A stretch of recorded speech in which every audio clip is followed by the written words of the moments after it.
j'aimerais poser aujourd'hui, c'est que si personne n'est saint, au nom de qui et pour quelle raison on prêche la repentance? Parce que la parole de Dieu qui nous parle de la repentance met en exergue une autre vie avec laquelle on va vivre lorsqu'on se repent. S'il n'y a pas d'autre vie avec laquelle on va vivre, alors donc pourquoi est-ce qu'on se repent?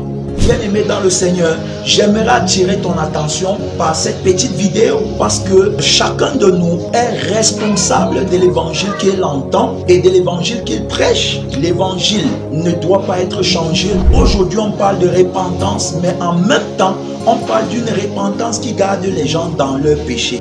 Romains chapitre 6 nous dit que demeurions-nous dans le péché afin que la grâce abonde. Et il va dire loin de là. Alors donc, nous qui sommes morts au péché, comment vivrions-nous encore dans le péché? Comment pourrais-je dire que je me suis repenti alors que le péché vit encore en moi?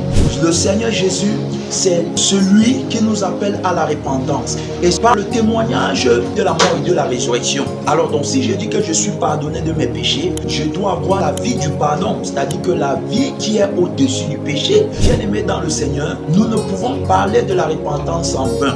L'enseignement est une vie qu'on a. Parce que si je n'ai pas la vie de l'enseignement, ma prédication devient fausse. Jésus dit mes paroles sont esprit et vie. Donc si je prêche la repentance, je dois moi-même avoir la vie de la repentance, la vie du repenti. Or aujourd'hui la tendance dans nos assemblées c'est que personne n'est saint, personne n'est saint. Et même les pasteurs le disent. Même les pasteurs le disent que personne n'est saint.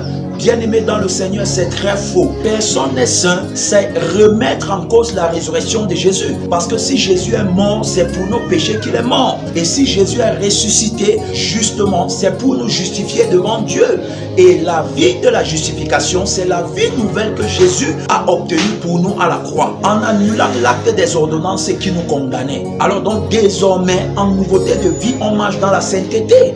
La Bible dit que si quelqu'un est né de Dieu, il ne pratique pas le péché. Pourquoi? Parce que la semence de Dieu demeure en lui et il ne peut pécher parce qu'il est né de Dieu. Alors donc si je suis né de Dieu, ça veut dire que j'ai reçu la vie de Dieu et c'est avec la vie de Dieu que je vis. Par ailleurs, lorsqu'on dit qu'on est sauvé de ses péchés. On n'est pas sauvé d'autre chose que des péchés. Parce que c'est à cause du péché que la multitude périt en enfer. Le salaire du péché, c'est la mort. La repentance qui me garde dans mes péchés, la repentance qui me garde dans mes anciennes ambitions, dans mes anciens projets, c'est une fausse repentance. La véritable repentance qui mène à la vie de sainteté, c'est celle qui annule ma vie de péché. Autrement dit, la vie du moi, la vie du gain, la vie de l'ego, la vie qui a conscience de sa nudité sur le plan physique plutôt que sur le plan spirituel. C'est cette vie, n'est-ce pas, qui est annulée par le mystère de la croix. Mon frère, ma soeur, je crois que tu comprends très bien que la résurrection des morts est bel et bien réelle. Si tu ne peux pas marcher dans la sainteté, ici sur cette terre, ça veut dire que tu n'as pas été pardonné de tes péchés. Si je n'ai pas vaincu le péché, si je ne suis pas irrépréhensible, pourquoi donc chanter les louanges en l'honneur de Dieu, sachant que la louange c'est la célébration de la force qui a mis en exergue la victoire de la sainteté sur le péché. Gloire à Dieu. Et par ailleurs, j'aimerais te dire, bien-aimé dans le Seigneur, que si tu n'es pas exposé à la prédication de la croix, tu ne peux pas recevoir l'esprit de foi qui t'amène à marcher dans la sainteté. La prédication de la croix annule la vie du péché et met en exergue la vie de la sainteté.